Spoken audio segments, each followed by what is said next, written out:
Em nome do Pai, que me criou, do Filho que me resgatou, do Espírito Santo que me santificou, divina vontade, reina na minha vontade, ó minha mãe. Eu te amo e tu me amas, dá-me um gole da vontade divina para a minha alma. Abençoa-me, Mãe, para que eu possa fazer todas as minhas ações diante de vossos olhos maternais. Eu não sou nada, Deus é tudo. Pai, eu te amo. Suprema Majestade, eu venho em sua divina vontade, em nome de todos, do primeiro ao último homem que existirá na terra, para dar a ti as homenagens que tendes direito, as adorações, os louvores, o amor que cada criatura lhe deve, as ações de graça e fazer todas as reparações por todos e por cada pecado. Vem, Senhor, na tua divina vontade. Dou-te a minha vontade humana por meio do Imaculado Coração de Maria, que possui todos os dons e os frutos da divina vontade. Dá-me a tua divina vontade, vem, divina vontade, nesta ação que eu estou a fazer e em todas as ações que farei durante este dia. Amém, fiat. Vinde, Espírito Santo, vinde por meio da poderosa intercessão do Imaculado Coração de Maria, vossa amadíssima esposa e nossa mãe. Amém, fiat. Minha mãe, feche a vontade divina em minha alma, para que ela possa tomar o primeiro lugar e formar o seu trono e sua morada. Continuando a leitura do volume 9 do Livro do Céu, a serva de Deus Luísa Picarreta, trecho 26, 22 de dezembro de 1909. O porquê dos estados de abandono nas almas santas antes de morrer. Tendo recebido a comunhão, estava me lamentando com o bendito Jesus por suas privações, pois se vem, é quase sempre como relâmpago, ou bem todo silencioso. E Jesus me disse: minha filha, quase todas as almas às quais me comuniquei de modo extraordinário, permiti ao fim da vida estes estados de abandono. E isto não só para outros fins meus, senão para ficar honrado e justificado em toda a minha conduta. Porque muitos dizem, com certeza, estas almas deveriam chegar a um ponto tão alto de santidade e amá-lo tanto, com tantos favores, com tantas graças e carismas, deveriam ser muito ingratas se não tivessem chegado a isso, se os tivéssemos recebido. Nós teríamos chegado, e até mais alto que elas. E eu, para justificar a minha conduta, lhes manifestarei os abandonos, as privações em que pus estas almas, que é um purgatório vivo para elas. Também mostrarei a sua fidelidade, o heroísmo das suas virtudes e como é mais fácil e tolerável sofrer a pobreza sem conhecer as riquezas do que nascer rico. E como é mais fácil e tolerável sofrer a pobreza sem conhecer as riquezas do que nascer rico, habitar-se a viver rico e depois perder as riquezas. E viver pobre, muito mais do que as riquezas sobrenaturais, não são como as materiais, que servem o corpo e no máximo se difundem para o exterior. As sobrenaturais penetram até na medula, nas fibras mais íntimas, na parte mais nobre da inteligência. Basta dizer que é mais que martírio. Eu mesmo me apiedo tanto que quase me despedaço o coração de ternura e sou obrigado a senti-lo despedaçar-me tão frequentemente que não posso resistir. Também para dar-lhes força para poder cumprir sua consumação, todos os anjos e santos têm um olhar fixo sobre elas e vigiam-nas para não deixarem sucumbir, sabendo o cruel martírio que sofrem. Minha filha, coragem. Tu tens razão, mas deves saber que tudo é amor em mim. E enquanto isso dizia, parecia que mais se afastava. E eu me sentia consumir até a mesma natureza e me resolver no nada. Aquelas sementes de fortaleza que me parecia sentir, de luz, de conhecimento, tudo se resolvia no nada. Eu me sentia morrer e, no entanto, viva. Enquanto eu estava nisso, Jesus voltou e parecia que me tomando nos braços, segurava o meu nada e me dizia: olha, minha filha, como, ao desfazer-se a pequena semente de sua fortaleza, a força de sua luz, o pequeno conhecimento que tem de mim, e todos seus outros pequenos dotes entram em seu lugar. Entram em seu lugar minha fortaleza, minha luz, minha sabedoria, minha beleza e todos meus demais dotes a preencher este teu nada. Não está feliz? E eu disse-lhe: escuta, Jesus, se continuares assim, perderá o gosto de me ter na terra. E repetia-o várias vezes. E Jesus, não querendo ouvir o que eu dizia, respondeu-me: escuta, minha filha, eu nunca perderei o teu gosto. Se estiver na terra, terei em terra o gosto. Se te levar ao céu, terei o teu gosto no céu. Sabe mais quem perderá o gosto? Seu confessor.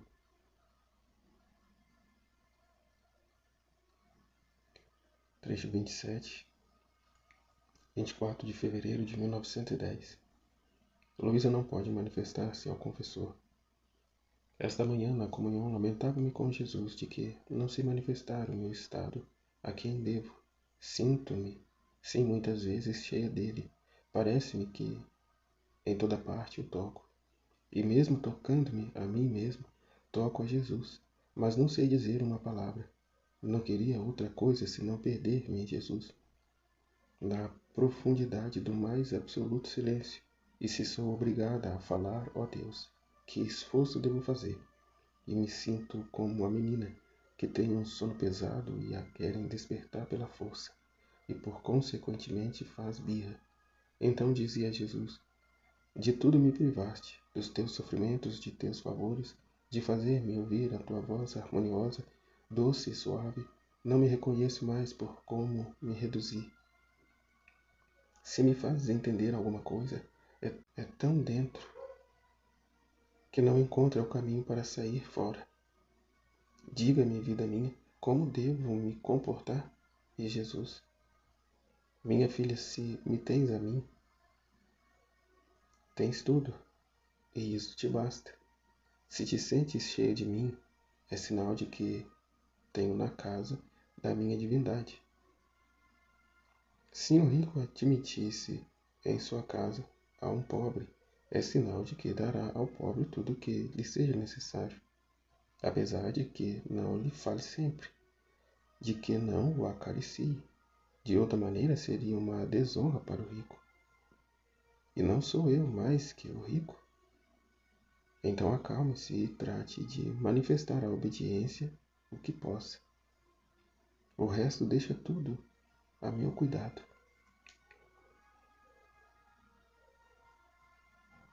Trecho 29, 28.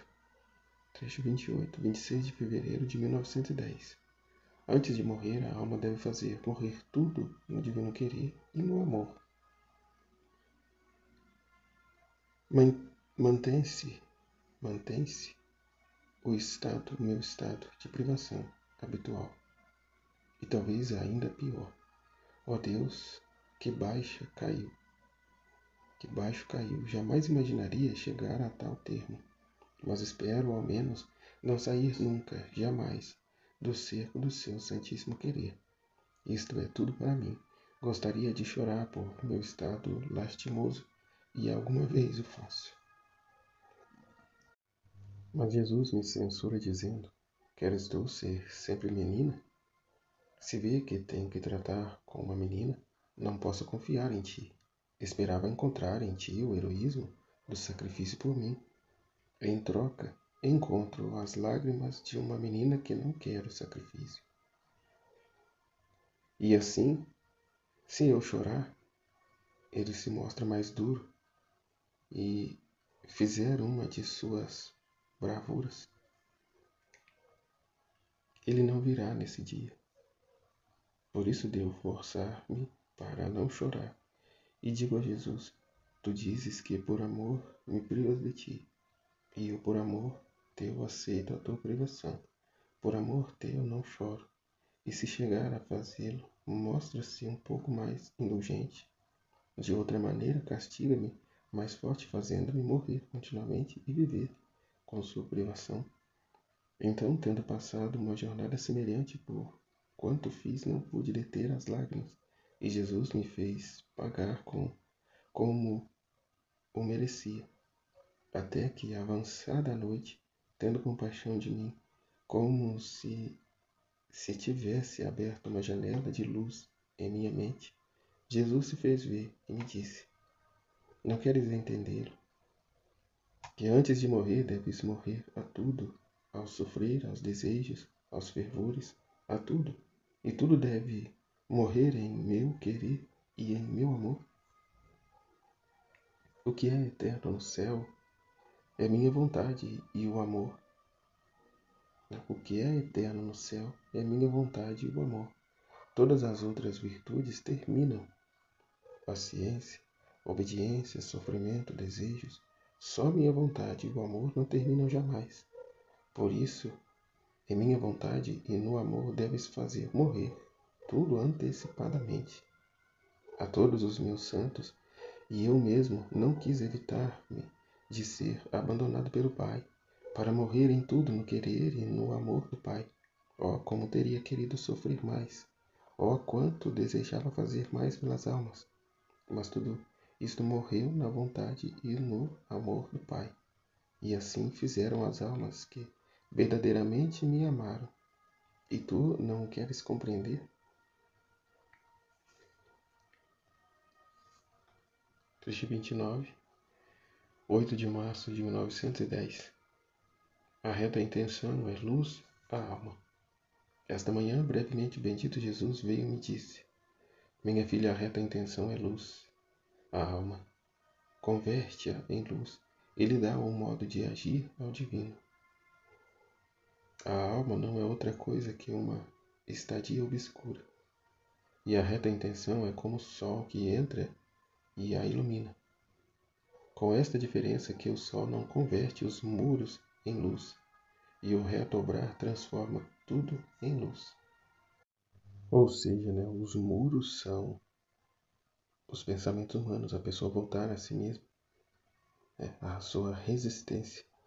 Mas aquilo que se abandona, aqui o reto obrar transforma tudo em luz. A reta intenção de viver e fazer só por amor a Deus, de abandonar-se nele. Tudo se converte em luz.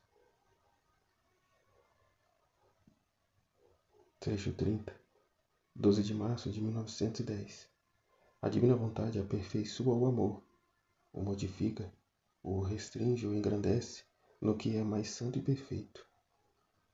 No que é mais santo e perfeito, encontrando-me no meu habitual estado, apenas, e como fugitivo veio o bendito Jesus, e me disse: minha filha, minha vontade aperfeiçoa o amor, o modifica, o restringe, o engrandece no que é mais santo e perfeito. O amor, às vezes, gostaria de escapar e devorar tudo. Minha vontade divina, minha vontade domina o amor e lhe diz: calma, não escapes, pois fugindo te podes fazer mal. E com querer devorar tudo, podes falhar. Portanto, o amor é puro porque é uniforme ao meu querer. Caminham juntos e se beijam continuamente com o beijo da paz. Outras vezes, por estado de ânimo ou porque em suas escapadas não resultou como ele queria, gostaria de restringir-se e quase indolentemente sentar-se. Minha vontade o incita e lhe diz: caminha. Os verdadeiros amantes não são negligentes, não estão ociosos. O amor só está seguro quando está encerrado no meu querer. Assim que o amor faz apreciar, desejar, chegar à loucura, aos excessos, mas minha vontade modera, tranquiliza o mesmo amor e nutre de alimento mais sólido e divino a alma amante. Assim que no amor pode haver muitas imperfeições, e também nas coisas santas, mas em minha vontade, jamais. Tudo nela é perfeito. Minha filha, isto acontece especialmente nas almas amantes, e que foram favorecidas com muitas visitas, com meus beijos e carícias, que ficam em poder do amor. E quando eu as privo de mim, O amor se apossa delas e as faz ansiosas, delirantes, livres, inquietas, impacientes, assim que, se não fosse por minha vontade, que as nutre, as aquieta, as calma, as corrobora, o amor lhes daria a morte. Se bem o amor não é outra coisa que o filho primogênito de minha vontade, mas precisa estar sempre corrigido por meu querer, e eu a amo tanto quanto me amo a mim mesmo.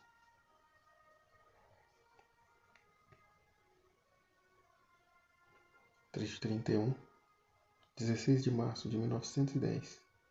O caminho estreito da salvação. Falando com o confessor, tinha-me dito que é difícil salvar-se, e o próprio Jesus Cristo o disse: a porta é estreita, deveis esforçar-vos para entrar. Depois, tendo recebido a comunhão, Jesus me disse: pobre de mim, como me consideram estreito. Nossa. Como me consideram estreito. Dizei ao confessor que da sua estreiteza julgam a minha. Não me tem por aquele ser grande, imenso, interminável, potente, infinito, em todas as minhas perfeições, e que pelas minhas estreitezas posso fazer passar grandes multidões de gente, mas que pelas mesmas larguras. E enquanto isso dizia, me parecia ver um caminho estreito, estreito que terminava em uma porta pequena também estreita, mas cheia de povos que quase brigavam entre eles para ver quem podia caminhar para frente e entrar. E Jesus acrescentou: olha, minha filha, que grande multidão se apinha e fazem competição por chegar primeiro. Na competição há muito que fazer. Em troca, se o caminho fosse amplo, nenhum se apressaria. Se o caminho fosse amplo, nenhum se apressaria, sabendo que há espaço para caminhar quando lhes agrade. E dando-se tempo pode vir a morte. E não se encontrando no caminho estreito, se encontrariam na desembocadura da porta larga do inferno. Oh, quanto ajuda esta estreiteza, né? Mesmo entre vocês acontece isso. Se se faz uma festa, uma função, se se sabe que o lugar é estreito, muitos se apressam e mais são os espectadores que gozam daquela festa ou função. Mas se sabe que o lugar é amplo, ninguém se apressa e poucos são os espectadores, porque sabendo que há lugar para todos, toma o seu tempo.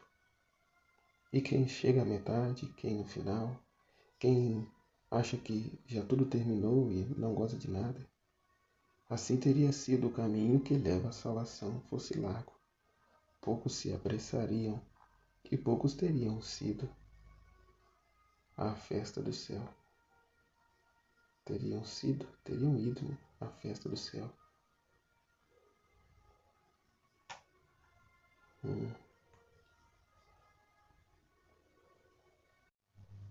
É bem isso, né? Apertemos o passo, cheguemos o quanto antes para tomar um lugar, né? Para ir nos ocupando dos nossos lugares, né? Não podemos esperar, é como o filme, né? O céu não pode esperar, que a porta é estreita, não pela severidade, mas pela necessidade de estarmos lá, né? É como que, enquanto não chegar, não cortaremos o bolo. E estás ainda meio distante, então apressemos o passo. Né? Um exemplo. Trecho 32, 23 de março de 1910. O viver na divina vontade é mais que a mesma comunhão. Encontrando-me em meu habitual estado e lamentando-me por suas privações, apenas como do fugido veio e me disse.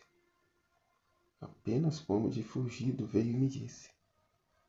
Minha filha, te recomendo que não saia de dentro de minha vontade, porque minha vontade contém tal poder que é um novo batismo para a alma, e mais, que o mesmo batismo, porque nos sacramentos há parte de minha graça. Em troca, em minha vontade, está toda a plenitude. No batismo é removida a mancha do pecado original, mas permanecem as paixões, fraquezas.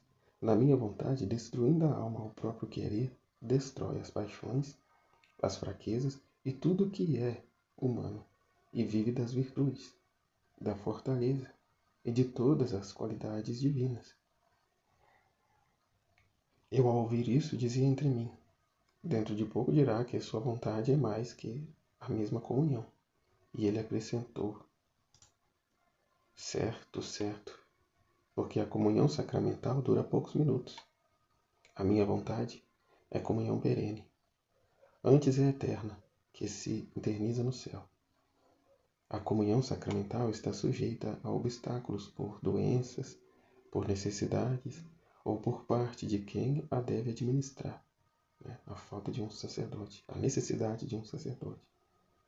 Enquanto a comunhão de minha vontade não está sujeita a nenhum estorvo, só para que a alma a queira e tudo está feito. É que se dizia, né, o que eu faço para ser santo, querer. Santo Tomás de Aquino respondeu, né, precisa querer, somente querer. Ninguém pode impedir-lhe um bem tão grande, que forma a felicidade da terra e do céu. Nem os demônios, nem as criaturas, nem minha onipotência. A alma é livre. Ninguém tem direito sobre ela neste ponto da minha vontade. Por isso eu insinuo, quero tanto que a tomem minhas criaturas. Retornem ao propósito a que foram criadas, né? É a coisa que mais me importa, que mais me interessa. Todas as outras coisas não me interessam, nem mesmo as coisas mais santas. E quando obtenho que a alma viva de minha vontade, me sinto triunfante, porque encerra o maior bem que pode haver no céu e na terra. Trecho 33, 10 de abril de 1910. Preparação e agradecimento na comunhão. Escrevo para obedecer, mas sinto que me parte o coração pelo esforço que faço. Mas viva a obediência, viva a vontade de Deus. Escrevo, mas tremo, e não sei o que digo. A obediência quer que escreva algo sobre como me preparo e como agradeço a Jesus bendito na comunhão. Eu não sei dizer nada, porque meu doce Jesus, vendo minha incapacidade e que não sou boa para nada, faz tudo por si mesmo. Ele prepara minha alma e ele mesmo me fornece o agradecimento. E eu sigo. Agora o modo de Jesus é sempre imenso. E eu, junto com Jesus, sinto-me imensa e como se soubesse fazer alguma coisa. Se Jesus se retira, eu fico sempre como a tola que sou, a ignorante a amar. E é exatamente por isso que Jesus me ama tanto, porque sou ignorante e porque nada sou e nada posso. Mas sabendo que a qualquer custo quer receber, para não fazer-se uma desonra ao vir em mim, senão suma honra, prepara ele mesmo minha pobre alma e me dá suas mesmas coisas, seus méritos, suas vestes, suas obras, seus desejos, em suma tudo o si mesmo. E se for necessário também o que fez a Mãe Santíssima, o que fizeram os santos, porque tudo é seu. E eu digo a todos, Jesus, faz-te honrado ao vir em mim. Mãe, rainha minha, santos anjos todos, eu sou pobre, pobre, tudo que é vosso ponho-la no meu coração. Não para mim, mas para honrar, para a honra de Jesus. E sinto que todo o céu concorre para me preparar. E depois Jesus desce em mim. E me parece vê-lo todo contente, ao ver-se honrado por mesmas coisas. E às vezes me diz: bravo, bravo, minha filha, como estou contente, quanto me agrada. Onde quer que olho em ti, encontro coisas dignas de mim, pois tudo que é meu é teu. Quantas coisas belas me fizeste encontrar. E sabendo que sou pobre, pobre, que nada tenho feito e nada é meu, alegro-me pelo contentamento de Jesus e digo: menos mal que Jesus pensa deste modo. Basta que tenha vindo e isto me basta. Não importa que me tenha servido de suas mesmas coisas. Os pobres devem receber os ricos. Agora é verdade que permanece em mim alguma lembrança disto ou daquilo, de modo como Jesus, do modo como Jesus me prepara na comunhão. Mas estas recordações não se reunir juntas e formar uma preparação e um agradecimento. Falta-me a capacidade. Parece-me que me preparo no próprio Jesus e com o próprio Jesus faço o meu agradecimento. É reconhecer o nada e nesse nada tomar o tudo que é Ele e o tudo que é dele, não para si, mas para dar a Ele. É o que entendemos, né? Dar Deus a Deus. Texto 34, 24 de maio de 1910. Quem vive no alto, no querer divino, não está sujeito a mudanças. Encontrando-me em meu estado habitual, sentia-me um ser verdadeiramente inútil. Não sabia pensar nem em pecados, nem em friezas, nem em fervores. Todas as coisas as olhava de um mesmo modo. Sentia-me indiferente a tudo.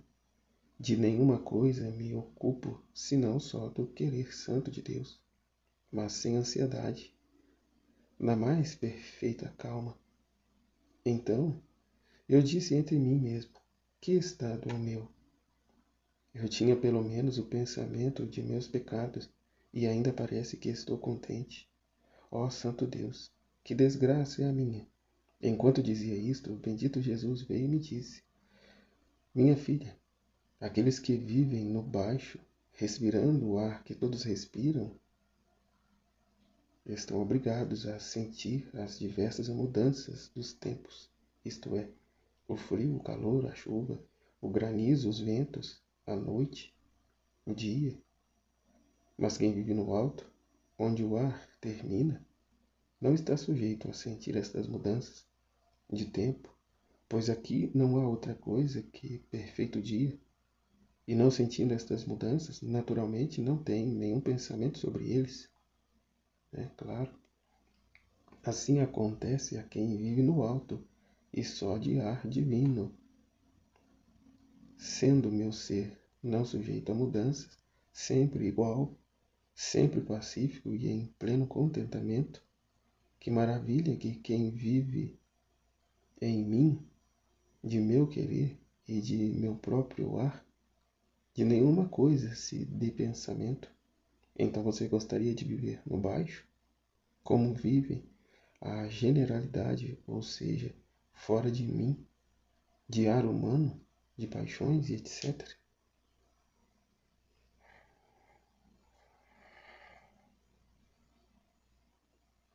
Deus me livre, né? Como ele diz, não saia jamais do meu divino querer, pois saindo encontrarás aqui, com essas disposições.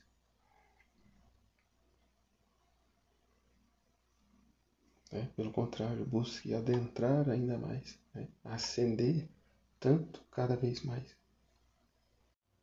Nunca voltar a si mesmo, morrer para si mesmo, ascender. 335, 2 de junho de 1910, né, que a alma deve morrer a tudo para ressurgir mais bela, né, divina, divinizada, sentindo-me muito mal e como se tudo tivesse terminado. Lamentava com Jesus seu total abandono, e Jesus me disse: minha filha, estes são os modos divinos, morrer e ressurgir continuamente. Olha, a mesma natureza está sujeita a estas mortes e a estes ressurgimentos. A flor nasce e morre, mas para ressurgir mais bela, enquanto que, se nunca morresse, envelheceria. perderia a vivacidade de seu colorido, a fragrância de seu odor, e aqui também a semelhança de meu ser, sempre velho e sempre novo. A semente é posta debaixo da terra, como sepultada, para fazer morrer, e com efeito morre, até se pulverizar, e depois ressurge mais bela, aliás, multiplicada, e assim de tudo o resto. E se isto é na ordem natural, muito mais na ordem espiritual. A alma deve estar sujeita a estas mortes e a estes ressurgimentos, porque enquanto parece que, sobretudo, tem triunfado e abunda de fervor, de graça, de união comigo, de virtudes, e parece que em tudo adquiriu tantas novas vidas, e eu me escondo e parece que tudo lhe morre em torno.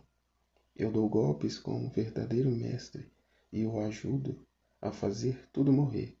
E quando me parece que tudo lhe morreu, eu, como o sol, saio, me desvelo o caminho, tudo ressurge mais belo, mais vigoroso, mais fiel, mais reconhecível, mais humilde, de modo que se havia alguma coisa de humano, a morte o destruiu e faz ressurgir tudo a nova vida. Texto 35, 4 de julho de 1910. A agonia do jardim foi em modo especial para a ajuda dos moribundos. A agonia da cruz foi para a ajuda do último ponto, propriamente para o último respiro. Continuando meu habitual estado repleto de privações e amargura, estava a pensar na agonia de Nosso Senhor. E então ele disse-me: minha filha quis sofrer de modo especial a agonia do jardim para ajudar todos os moribundos a morrer. Olha bem como se combina minha agonia com a agonia dos cristãos. Tédio, tristeza, angústia, suor de sangue. Sentia a morte de todos e de cada um como se realmente morresse por cada um em particular. Portanto, sentia em mim os temores, as tristezas, as angústias de cada um, e com isso dava a todos ajuda, consolo, esperança, para fazer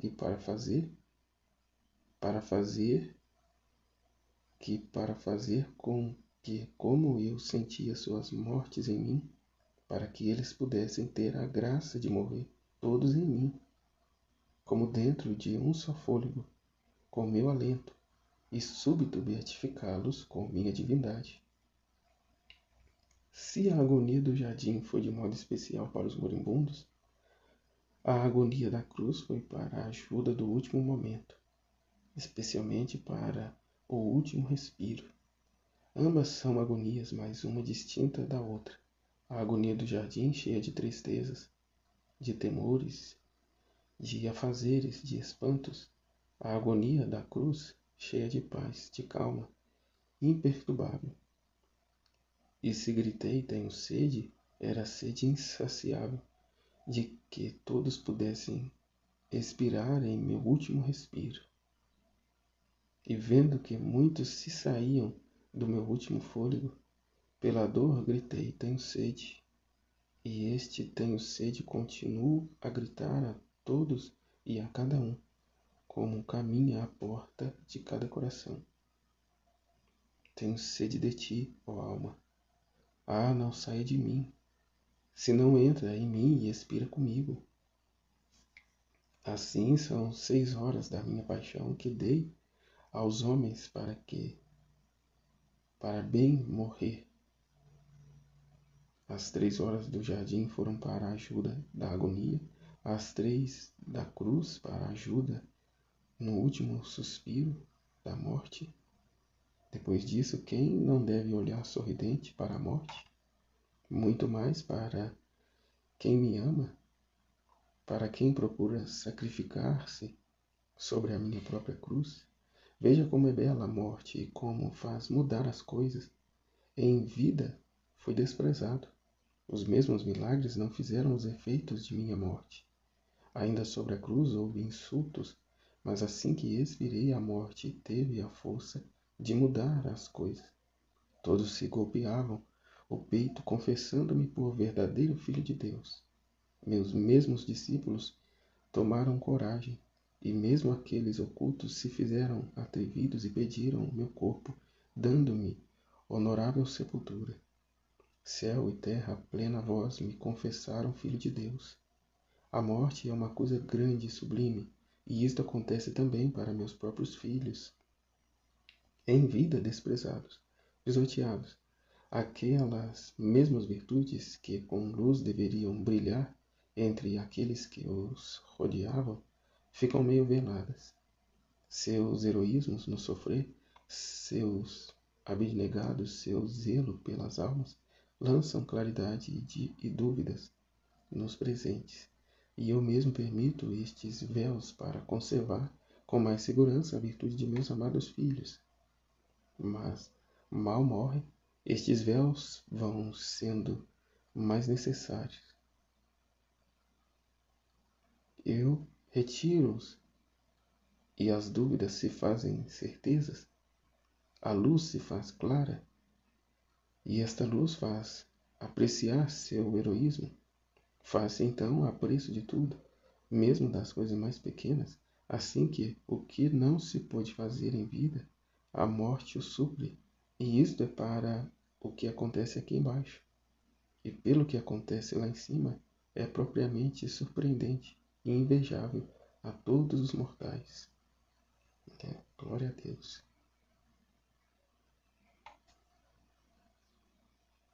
Jesus esconde, os atos feitos da criatura para que não seja ela beatificada em vida, por assim dizer. E assim podendo se perder, podendo se vangloriar, podendo se ensoberbecer. A partir do momento que a pessoa fecha os olhos para essa terra, para essa vida, rompe-se o véu, Jesus tira os véus. E aí é conhecido o que realmente a criatura foi, com Jesus, o que se deu com ele. Depois de morto viram, este realmente era o Filho de Deus. Nossa, como Jesus diz, como a criatura vê tudo de cabeça para baixo, é de suma importância a intervenção de Deus, como seus escritos, principalmente nos dias de hoje. Trecho 37, 8 de julho de 1910. O corpo é como o tabernáculo, a alma como a taça para Jesus. Estava muito aflita pela privação de meu sumo bem, e tendo recebido a comunhão ao receber a santa partícula, se deteve na garganta. E eu, sugando-a para fazê-la descer, chupava um humor doce e refinado. E depois de haver chupado muito, desceu, e via a partícula mudada em menino que dizia: Teu corpo é meu tabernáculo, tua alma é a taça que me contém. O batimento do teu coração é como partícula que me serve para transformar-me em ti, como dentro de uma hóstia. Com esta diferença que na hóstia, ao consumir-se, estou sujeito a contínuas mortes. Em vez disso, a batida do seu coração simboliza por seu amor, simbolizado por seu amor, não estando sujeito a consumir-se, minha vida é contínua. Minha vida é contínua. Então, por tanto luto pelas minhas privações, se a minha vida é contínua em ti, ele tomou parte na vida dela, ele vive nos batimentos dela. Nossa. Se não me vê, me ouve, se não me ouve, me toca. E agora com a fragrância de meus perfumes que expande a seu redor. Ora com a luz de que se sente investir, ora com fazer descer em você um licor que não se encontra sobre a terra, ora com o só te tocar, em tantas outras maneiras. O vento, o sol, a água, o alimento que ingerimos, tudo é Ele. Agora, por obedecer, escrevo estas coisas que Jesus diz que me sucedem frequentemente, e mesmo estando em plena vigília. Estes perfumes que eu mesmo não sei dizer de que espécie sejam, eu os chamo os perfumes do amor. E estes os sinto na comunhão, se rezo, se trabalho, especialmente se não vi Jesus. E digo entre mim, hoje não vieste, não sabes, ó Jesus, que sem ti não posso, não quero estar. E súbito e quase de improviso, sinto-me como investir por aquele perfume. Outras vezes, movendo-me ou tirando-me os lençóis, sinto sair aquele perfume. E em meu interior ouço: aqui estou. Outras vezes, enquanto estou toda aflita, faço por levantar os olhos, e um raio de luz se faz ante minha vista. Mas eu, estas coisas não presto atenção, nem me satisfazem. O único que me faz feliz é Jesus. Todo o resto eu recebo com uma certa indiferença. Entende? Que tudo é Ele. Entenda ao leitor que tudo é Ele.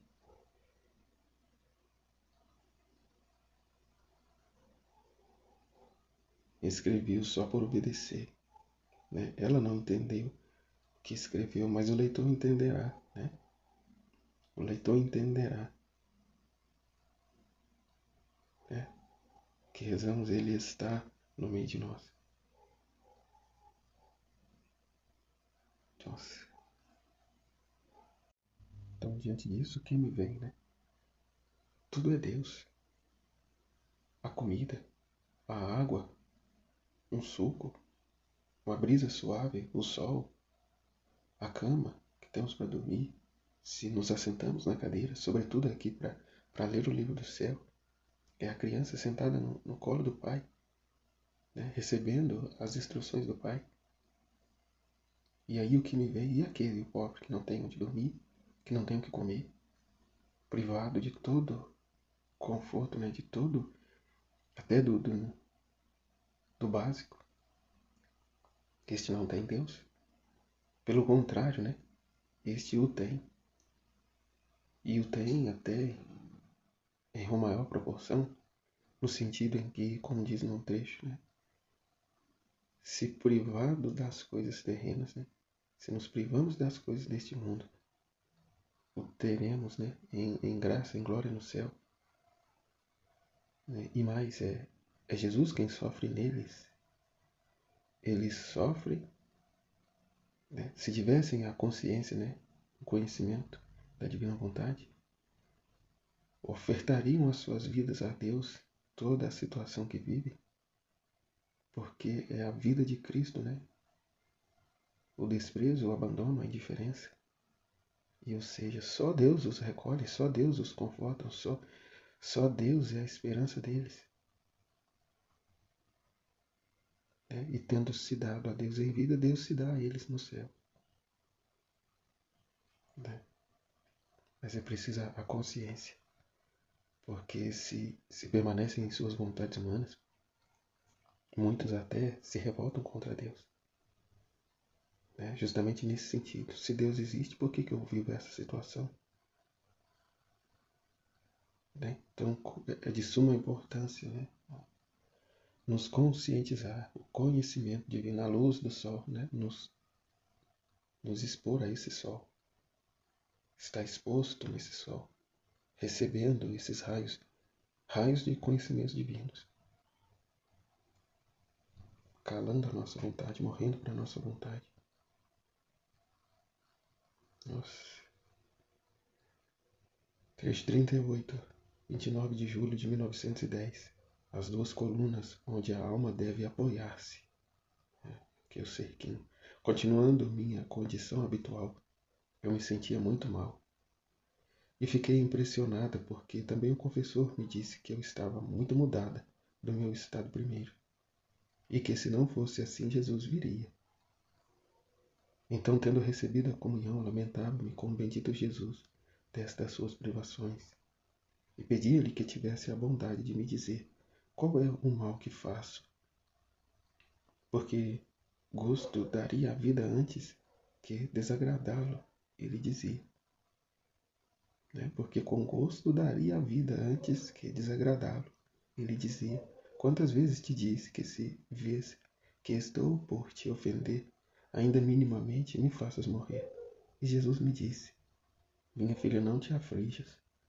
Se eu não tivesse dito isso anos atrás, que para punir o mundo, era por isso que não vinha tão frequentemente desabafar contigo, e por consequência não vim tão frequentemente, mas jamais te deixei, e para suprir meu frequente ir e vir, permito a missa e a comunhão todos os dias. Todos os dias tinha uma missa celebrada no quarto dela. Para suprir meu frequente ir e vir, permito a missa e a comunhão todos os dias. Que honra! Quão estimado é, o Filho da Divina Vontade. Ah, pequena Filho da Divina Vontade. Para que pudesse tomar a força que tomava de minhas visitas contínuas. Tanto que cheguei a ameaçar o confessor se não se prestava a isto. E quem não sabe os castigos que aconteceram neste tempo? Consequência da resistência dos confessores, dos sacerdotes, irem até ela.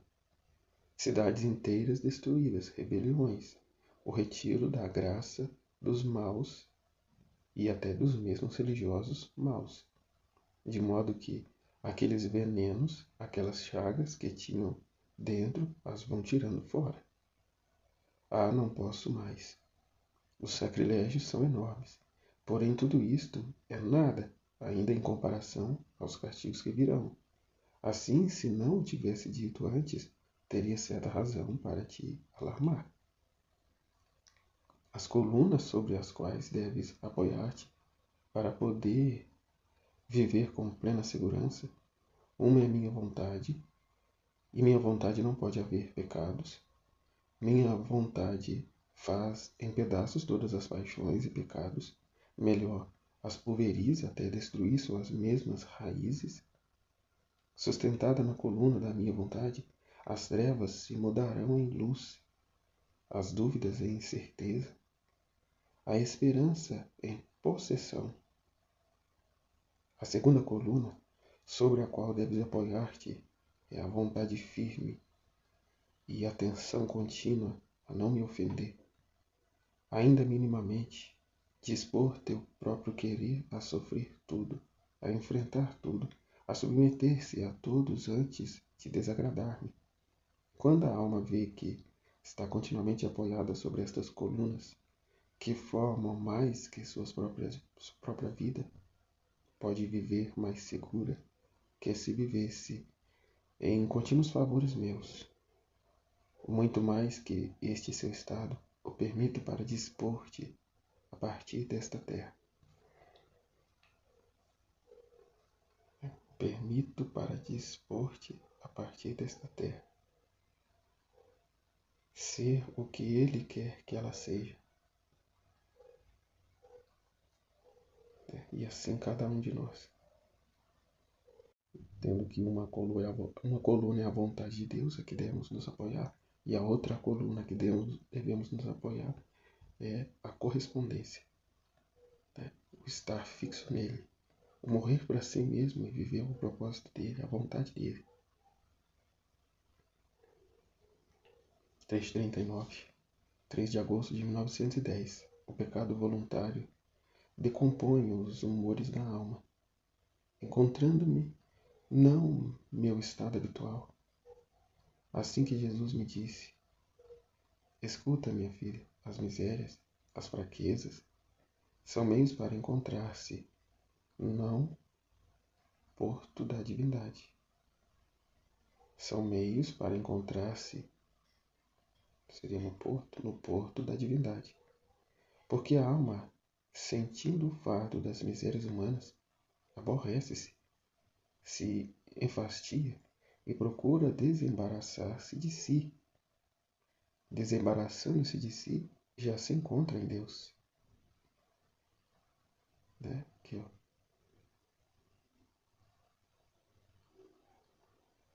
Vai dizer lá do reto agir, né? O sol não converte os muros em luz, mas o reto agir converte tudo em luz. Aqui, tirando o meu eu, a vontade humana, né? Que procura desembaraçar-se de si, né? Sacudir, né, para longe a sua vontade humana e tudo que nela contém. E a isto fazendo, já se encontra em Deus. Depois de ter posto o meu braço à volta de seu pescoço, estreitava-me o rosto e desapareceu. Depois, ao retornar, eu voltei a lamentar-me porque fugia como relâmpago. E sem dar-me tempo, me disse: já que te desagrada, aceita-me, experimenta-me, como queiras, e não me deixes fugir. E eu, bravo, bravo, Jesus, que bela proposta me faz. Mas contigo se pode fazer isto? Enquanto te deixas atar, estreitar-te por quanto mais se pode, no melhor desapareces e não te deixas encontrar mais. Bravo por Jesus que quer zombar de mim. Mas do resto faz o que tu queiras. O que me importa é que me digas em que te ofendo, em que coisa te desagradei, que já não vens como antes. E Jesus acrescentou: minha filha, não te esforces. Quando há verdadeira culpa, não é necessário que o diga eu. A alma por si só o adverte, porque o pecado, quando é voluntário, transtorna os humores naturais, e o homem recebe como uma transformação no mal. Sente como uma impregnação da culpa que voluntariamente é cometida, bem como também a verdadeira virtude transforma a alma no bem, e os humores ficam todos combinados entre eles. A natureza sente como impregnar-se de doçura, de caridade, de paz. Assim é o pecado. Então, já alguma vez notaste esta confusão? Sentiste como se estivesse impregnada de impaciência, de ira, de distúrbios? E enquanto dizia isto, parecia que me olhava até muito fundo para ver se algo disto havia em mim. E parecia que não havia nada. Continuou: viste tu mesmo? E não sei porquê, mas enquanto dizia isto, me fazia ver terremotos com destruição de cidades inteiras, revoluções e tantas outras desgraças, e desapareceu.